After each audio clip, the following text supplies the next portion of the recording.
Re-rent tayo ng bike ngayon at ipapakita ko sa inyo kung paano mag-rent ng U-bike dito sa Taiwan. And ayan, U-bike. Tapos merong etong orange guys, bago to. Bali 2.0, version 2.0 ata yan yung bagong labas ngayon ng U-bike. Tapos ito yung old, ayan, yung kulay yellow. Tapos ito, first time kong gagawin itong orange guys, yung version 2.0. So, dapat, pag magre-rent kayo dito sa Taiwan ng U-bike, meron kayong Yoyoka. Ito, yung ganito guys. Or yung kahit na card siya. So, ito, Yoyoka yung tawag dito guys. And, dapat naka-register siya and dapat may load. So, yun. Same lang to guys. Yoyoka, yan yung may ganyan na easy card na tatak. Ayan o. And yun.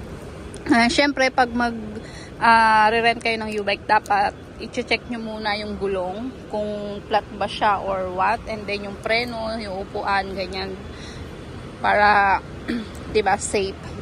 Yun, pag na-check nyo na guys, ito, ipindutin nyo lang to, yung rent via IC card. Kikita ba? Yan, tapos may lalabas na ganyan guys.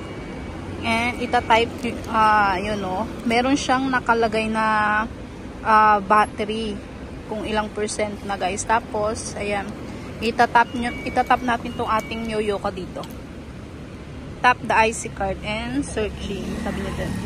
So yun, may laman na 128 etong Yoyoka ko. Tapos ito guys, so may mga nakasulat na siya dyan, U-bike 2.0e.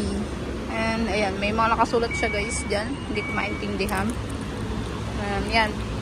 Yan po yung bagong labas na U-bike. U-bike 2.0 up. Ayan. So, kukunin na natin. Pull the bike backward, sabi niya dyan. Meron nga rin pala kayo ditong makikita guys na rent via QR code. So, ayan. Dito, pag may QR code yung gamit nyo, ito yung gagamitin nyo. And kung Yoyoka, IC card ito. So, ito din siya guys. May nakalagay dito na yung battery niya to siguro. 95%. Gumagana ang ating busina. Okay naman yung kanyang preno. At ayun. Nakuha na rin natin siya at tayo'y magdadrive na. So, yun. Nandito na ako guys sa aking pupuntahan at ibabalik na natin tong U-bike.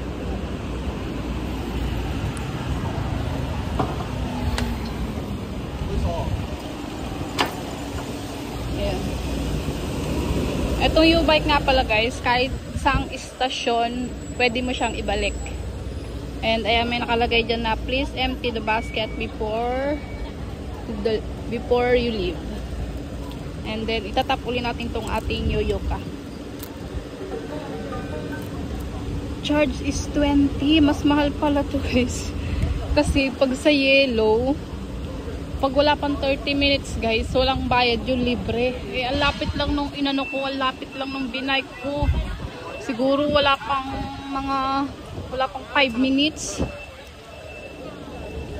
29 na bawas sa aking Yoyoka. Mas mahal pala to. So, ito siguro kasi hindi ko naintindihan. 20 daw.